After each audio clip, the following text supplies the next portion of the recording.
Welcome to Fouts Boxing Theory here, where we fight how we train. In this video, we're going to be taking a quick look at Teofimo Lopez sparring Dean the Great while I talk shit about boxing coaches and how your coaches are failing you and what you might be able to do about it. If your coach is gatekeeping, if your coach is only teaching one style, if this let me talk to you about that. But here we're going to take a look at Teofimo Lopez getting on the line here with whoever this guy is. And he's going to try to be teaching him with this little theory here, like a shield, right? Stepping in with this little block parry up here.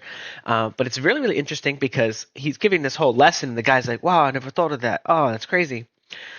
But here he is at 5'8", okay? And then he's going to be moving around with this kid here who's 5'6". Okay, Dean the Great, and he's going to be moving around with him in this sparring session. Now, any move that doesn't work against a smaller opponent is just a fake move. It's just straight up, right? Like, you know. But, like, if a move can't work against an opponent that's bigger than you, it's absolutely also fake. So here he is. They're going to be moving around, and he's going to get on the line. He's going to throw a rear hand, and it just about gets to his face. Okay? He doesn't stop it. Look at how it got there. He's already snapped, but they're going light. He's not really trying to hurt him. Okay, so he just lets the shot go. Teofimo Lopez does kind of catch his elbow at the end of it, but it's after the punch is already there. The kid's already finished throwing the shot. If he was going to get him and throw it fast, he would have got him. Okay? Now, I just want to play a little bit of this thing. We're going to be talking about it a little bit in the background and talking about, the little bit of the sparring, but the only reason that Teofimo Lopez with what he's doing here, because they're going light, obviously, right, is because neither one of them are going hard, right, which gives all the more credence to the idea that that move was fake. Now here he is not doing that move, getting controlled, and then walked literally right into a rear hand. You can say that maybe he's shoulder rolling this one, but the idea is that this is only working because he's fighting against someone who's smaller than him right now.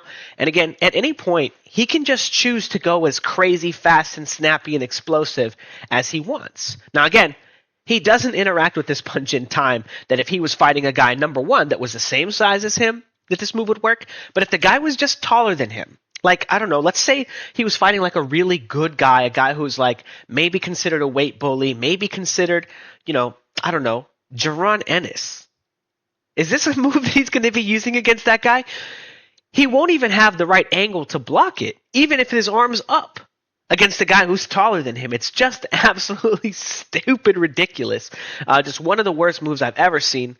And a lot of the stuff that Teofimo Lopez is going to be doing in this sparring session is just fake moves that he gets away with because he's bigger than Dean the Great. It's not because he's a better fighter or it's because of this. I honestly, obviously Dean the Great doesn't have this crazy amount of experience, but also if they were going 100% in this sparring session, obviously Teofimo Lopez would annihilate him, right? He would just catch and counter him and just make him pay for the first big shot. But being forced to see and go rounds, right, you get to really see a lot of the big, huge mistakes that he makes, like approaching the line here with his left hand down. He could be hit just straight ahead with that straight right hand that Dean the Great was throwing earlier. You can just see all the big holes. This is just not going to work, right, against fighting somebody like Jaron Ennis. So I just want to point out, it may look like Teofimo Lopez is doing really well. I want to say Dean the Great's doing really well, even though he's like, a little kid, nothing special at the moment. A lot of talent, a lot of opportunity there for him. But what I want to make this about is the USA boxing coaching guidelines. Okay, now I'm going to be taking my guy Eddie. I don't know if you guys saw my video of Eddie sparring with Quadir Albright. He's in a 12-1 pro with or 12-1 or 11-1, I'm not sure, but all knockouts. Every fight that he has is a knockout. He's 6'1", 147 pounds, and he was sparring with my 135-pound-ish 5'6" guy, and my guy was schooling him. My guy has one amateur fight. So I was getting my coaching license. We're going to be going to some amateur fights, hopefully this weekend, I think. But I was going through the guidelines, and this is the USA boxing model. This is the model that they teach, that they want, that they encourage a USA boxing certified coach. And in order to be a coach in the United States, you have to get this. In order to be in the corner, in order to be go to fights, in order to be legit, right? You have to take this course. You have to go by their guidelines, okay? And it says right here, athlete-centered, coach-driven. Coaching the athlete in front of you. Now, A lot of coaches have a lot of gatekeeping, a lot of bullshit in their coaching program. Do it like this, da da da, exactly how I say. Meh. And every one of them is producing the same shitty athlete. Okay?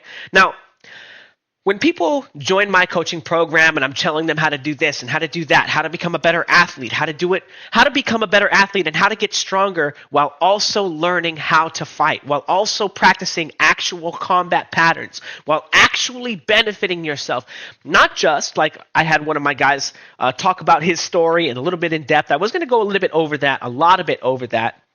I was going to do a lot of that, but I don't want to share anybody's stories. You guys want to check out the Discord, check it out. But when people join my program, the first thing that happens is their coaches are like, what are you doing? Why are you doing that? Don't do it this way. And the story is always the same. They just want everybody to prove that they're the best goddamn hot shit karate boxer on the fucking planet. Get in your bladed stance. Keep your right shoulder forward. Get your hand up. Keep your hand right by your cheek. Don't move your hands. No head movement. Right? And everyone has the same complaint that they're not getting any better. Everyone's always learning the same crappy style. If you guys want to learn how to do every style, okay, check out the Fouts Boxing Combat, the Fouts Boxing Academy, or if you want, you can check out the Fouts Boxing Combat Academy, Combat System. The link in the video is in the description. If you want to learn it in a community, I suggest checking out the Academy. There's 70 people in the Academy, all learning the Fouts Boxing Academy, the Fouts Boxing Combat System, right? It's in the Academy. You got to send in videos. When you post them, I'm going to roast you, and I'm going to teach you how to do them better, okay? The goal is to make the most efficient, quick athletes as possible. Now, here's a little framework here, right? Discovery stage, right? And it says 0 to 3 years of experience. Then development stage, right? We see development stage is 3 to 6 years, okay? Then there's 6 to 10 years and 10 plus years. And then, that's what it takes to become a great fighter. It takes all this long. But here's the thing. If you join my system and you want to learn my system, I'm going to teach you the absolute brutally most efficient way to do it. But I'm also going to teach you the absolute most brutally efficient way to get there. Not just the system, but I'm going to coach you. Now, I'm going to roast you a little bit. I know nobody likes to be roasted, but here's the thing. If you actually listen, you will grow so quickly. If you trust me, you will grow so quickly. I will teach you how to fight orthodox. I'll teach you how to fight southpaw. Okay, I'll teach you all the styles. I'll teach you how to throw all the punches, all the best punches, all the most power. Okay, I'm the first coach in history to be able to figure out how punching power works. You guys want to learn you want to figure out where crossing the line and moving your head when you punched came from? That was me. I taught the world that simple instruction. Moving your head from one side of the target to the other when you punch. That came from me. That's my theory. Anyone who uses it has been inspired by my system. Okay? My system is the best in the goddamn world. Okay? Anyway,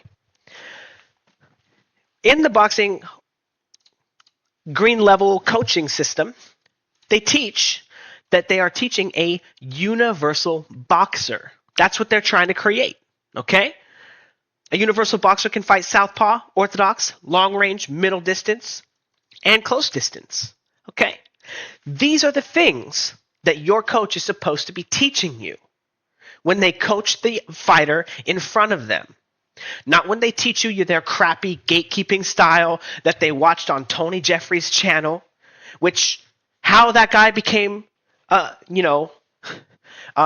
successful in boxing. Number one, being a weight bully. Number two, in order to qualify for the Olympics, he basically just had to win Golden Gloves in California or Golden Gloves in some random state in the United States because that's as big as the UK is. It's so tiny. It's so tiny. There's no competition. Everyone sucks. He was just taller than everybody. Weight bully. He gets a free medal for that because there's no one in his country to compete with. So yeah, karate boxing all the way. That's why he had a shitty pro career. Because no one taught him how to be a universal boxer. That's why you see him on YouTube. That's why you see him stealing power punching stuff from my channel, stealing theories from my channel. That's why you see that little clown saying his favorite punch was the punch to the solar plexus. That's my favorite punch. He does that shit to troll me because he knows he's a thief. Legit. I put out a challenge to this guy a few years ago to spar me. He publicly turned it down. But someone from his gym asked to come train with me, and I gave them a private lesson, and that private lesson wound up on Tony Jeffries' channel the next week because that was Tony Jeffries' friend that he sent to my house to spy on me. What a piece of garbage. I have receipts. Okay? I know the video. Anyway, also again, don't forget, he publicly turned down the challenge to fight me. I will fight Tony Jeffries anytime, any place. I'm only a few hours away from LA. I'll drive down there. I'll beat the crap out of that scumbag. Anyway, gatekeeping trash holding you down at your gym. If your coach is refusing to teach you this stuff, if your coach is so bad, if your coach is karate boxer loser, you can report him to the USA Boxing Commission. Okay? If they are holding you down, if they are preventing you from being the athlete that you can be, you can report them. Okay? Yeah. Or you can just join the Fouts Boxing Academy. I'm going to teach you how to do all that stuff. Orthodox, Southpaw. I'm going to teach you, whatever style you want. Well, you're going to learn the Fouts Boxing combat system. But that's every style. Okay? It's Orthodox. It's Southpaw. It's how to throw every punch. And it's how to get good at everything. All the best ways, all the best mechanics. Okay? But here's the thing. Even if you don't want to join the Fouts Boxing Academy, you don't want me to be your coach. If your coach is failing you, contact the USA Boxing and let them know. My coach is gatekeeping. My coach does not know how to teach all the styles. Also, another thing, the USA Boxing coach system says that your coach must have a Q&A system where you can ask them questions at the end of the system, at the end of the workout. If they can't answer your questions, report them. Okay? Anyway, aside from Teofimo Lopez making a fool of himself sparring Dean the Great, it's really silly. Shows just how many huge holes he has. I'm really interested to see how the fight with him and Jaron Ennis goes. I'm not counting Ennis out, but Ennis has more combat-ready moves than Teofimo Lopez. However, Teofimo Lopez, even though he's not been getting the most amount of knockouts lately, not getting Jermaine Ortiz out of there. People think he lost that fight for some reason. Teofimo Lopez is an incredible striker, and he's got really fast hands. He's really, really, really talented, and he's working with Canelo's camp right now, which I think on average, is not for everybody. But if Teofimo Lopez can learn just a little bit about punching a little bit harder, just a little bit, this is going to be a really dangerous fight for Jaron Ennis. Honestly, I don't know why. Man, it might wind up being like easy work. I don't know that he's going to be sparking Teofimo Lopez. I think Teofimo Lopez got a pretty good chin because he's a pretty good puncher. But this may wind up being a tough fight. This could wind up being one of the best fights, ever. I got a lot of respect for Teofimo Lopez's athleticism. I got a lot of respect for his striking ability. He does have holes. I got a lot of respect for Jaron Ennis' striking ability, Jaron Ennis' boxing ability. But pound for pound, I think that Teofimo Lopez is a better striker. I think he's a better... I think he has more power. I think he's faster.